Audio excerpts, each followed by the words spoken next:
Porque menos de 48 horas depois de capturar Nicolás Maduro, o presidente dos Estados Unidos, Donald Trump, disse gostar da ideia de uma operação militar contra a Colômbia. A fala, evidente, gerou reação imediata do governo colombiano e do presidente Gustavo Petro.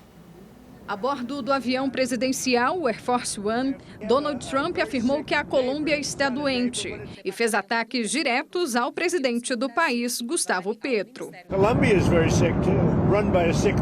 A Colômbia é comandada por um homem doente que gosta de produzir cocaína e vender para os Estados Unidos. Mas ele não vai fazer isso por muito mais tempo, disse o presidente norte-americano. Perguntado se haverá uma operação parecida com a da Venezuela na Colômbia, Trump respondeu que a ideia soa bem para ele. A fala gerou reação do governo colombiano. Em um comunicado, a chancelaria do país disse que as declarações contrariam princípios da Carta das Nações Unidas, como a igualdade entre os países, a não intervenção e o respeito à soberania. O texto também destacou que o presidente Gustavo Petro foi eleito legitimamente e que diferenças entre as nações devem ser tratadas pelos canais diplomáticos. O presidente colombiano também rebateu as declarações de Trump. Em um texto longo, Gustavo Petro escreveu que é o comandante supremo das Forças Armadas e da Polícia da Colômbia por mandato constitucional e que, embora não tenha sido soldado, conhece a guerra e as operações clandestinas. Ex-guerrilheiro Gustavo Petro defendeu o histórico dele de combate ao narcotráfico e disse que jurou nunca mais pegar em armas, mas que, pelo bem do país, pegaria novamente. A troca de farpas entre os dois se acirrou no ano passado, quando os Estados Unidos aumentaram a presença militar no Caribe, alegando o combate ao tráfico.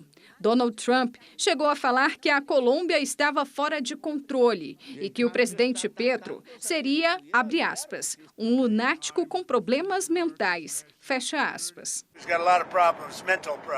Gustavo Petro rebateu e chamou Trump de grosseiro e ignorante e negou qualquer envolvimento com o tráfico.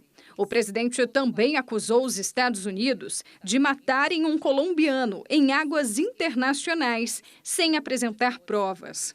O líder colombiano chegou a ter o visto americano revogado após participar de um protesto contra Trump em Nova York, às margens da Assembleia Geral da ONU, em setembro. No sábado, após a captura de Nicolás Maduro, venezuelanos saíram às ruas de Bogotá, capital da Colômbia, para comemorar a prisão do líder venezuelano. Outro grupo de manifestantes marchou pela cidade, com cartazes críticos à operação militar e aos Estados Unidos. Em 2026, os colombianos vão às urnas escolher o próximo presidente, com Petro como candidato à reeleição. E o futuro da relação do país com os Estados Unidos passará pelo vencedor do pleito, como explica esse professor. Estamos falando de um país amazônico, de um país caribenho, onde os Estados Unidos quer controlar, do ponto de vista geopolítico, a região do Caribe. E aí estamos falando também da fronteira com o Panamá, com o controle do porto do Panamá.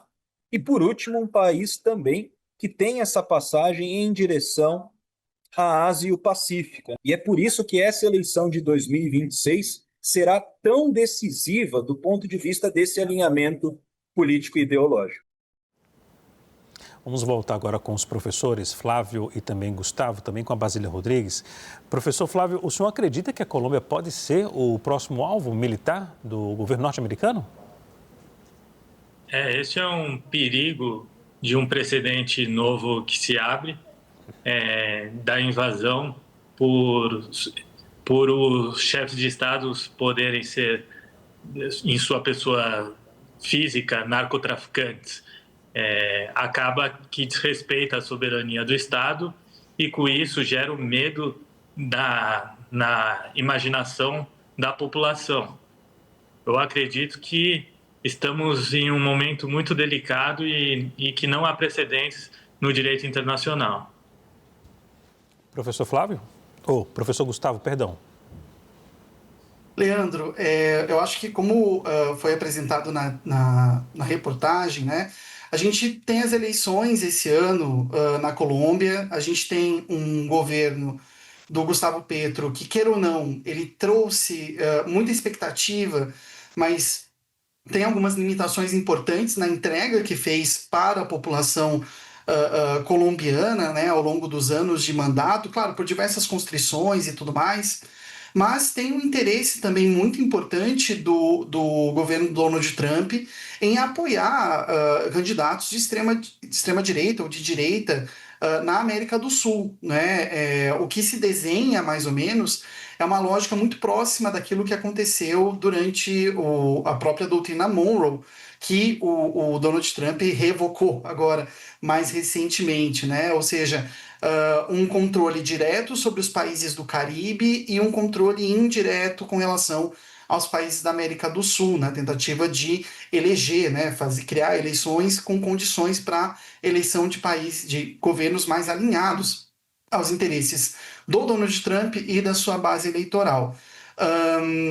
O problema da gente trabalhar com uma pessoa como Donald Trump é que tudo é possível, né? E quando a gente faz perguntas para ele, dá ideias, né? Ele pode assumir de uma forma ou de outra aquelas ideias como algo que pode ser aplicado, né? Então as perguntas geralmente são: isso pode vir a acontecer? Isso vai acontecer? O senhor acha que é possível?